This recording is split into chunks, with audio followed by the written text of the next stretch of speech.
نحمده ونصلي على رسوله الكريم أما بعد فأعوذ بالله من الشيطان الرجيم بسم الله الرحمن الرحيم وعن بريرة رضي الله تعالى عنه قال قال رسول الله صلى الله عليه وسلم القضاة ثلاثة واحد في الجنة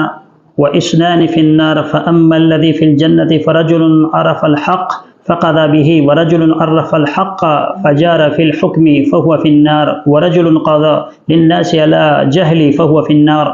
صدق الله العلي العظيم۔ حضرت ابو ہریرہ رضی اللہ تعالیٰ عنہ سے روایت مروی ہے کہ رسول اللہ صلی اللہ علیہ وسلم نے فرمایا کہ قضاہ جو فیصلہ کرنے والے ہیں ان کی تین قسمیں ہیں۔ ایک تو وہ ہے جو جنت کے اندر داخل ہوں گے، اور دو ایسے ہیں جنہیں جہنم کے اندر جانا پڑے گا۔ وہ جو جنت میں جائے گا اس کے بارے میں رسول اللہ صلی اللہ علیہ وسلم نے فرمایا وہ قاضی ہوگا جو حق کو جان کر اس کے مطابق فیصلہ کرے گا، یعنی عدل کے ساتھ فیصلہ کرے گا، انصاف کے ساتھ فیصلہ کرے گا، تو اللہ تبارک و تعالیٰ اسے جنت میں جگہ عطا فرمائیں گے اور جنت میں اعلیٰ اور عرفہ مقام اسے عطا فرمائیں گے۔ اسی طرح وہ شخص دوسرا وہ قاضی ہوگا جو کتاب اللہ سے واقف ہوگا، اللہ کے حدود سے واقف ہوگا، لیکن عدل کے نظام کو قائم نہیں رکھ سکے گا اور عدل کے مطابق فیصلہ نہیں دے گا، تو اس شخص کے لیے جہنم کی وعید سنائی گئی ہے۔ اور تیسرا وہ قاضی ہوگا جو جہالت کے اوپر فیصلہ کرے گا، خود بھی جاہل ہوگا اور فیصلہ بھی جہالت کے مطابق کرے گا، تو نبی کریم صلی اللہ علیہ وسلم نے فرمایا کہ یہ شخص بھی جہنم میں جائے گا۔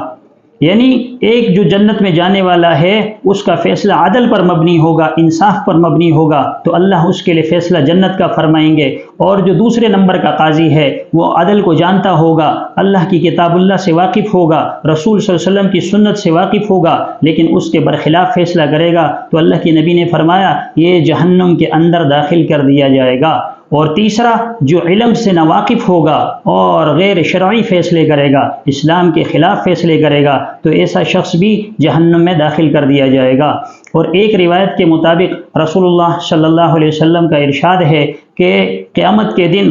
ایک عادل آدمی جو انصاف کرے گا، لیکن اس کے بعد بھی کل قیامت کے دن اسے ایسے مراحل سے گزرنا پڑے گا کہ وہ کہے گا کہ کاش میں قاضی نہ ہوتا، کاش میں دو آدمیوں کے درمیان بھی ایک کھجور کے معاملے پر بھی قاضی نہ بنا دیا جاتا، کیونکہ اتنا سخت امر ہے، اتنا سخت کام ہے اور بہت باریکی والا عمل ہے۔ اگر کسی کی حق تلفی ہو جائے خدا نخواستہ، یا خدا نخواستہ حدود اور قصاص کے نفاذ کے اندر وہ حکم جاری نہ ہو جو اللہ اور رسول نے جس کا حکم کیا ہے، اور وہ کام جس سے منع کیا گیا ہے اس پر عمل نہ ہو، تو پھر اللہ تبارک و تعالیٰ کی ناراضگی کا سبب بنے گا اور آخرت کے اندر خسارے کے سوا کچھ نہیں بنے گا۔ اللہ تبارک و تعالیٰ ہم سب کی حفاظت فرمائے،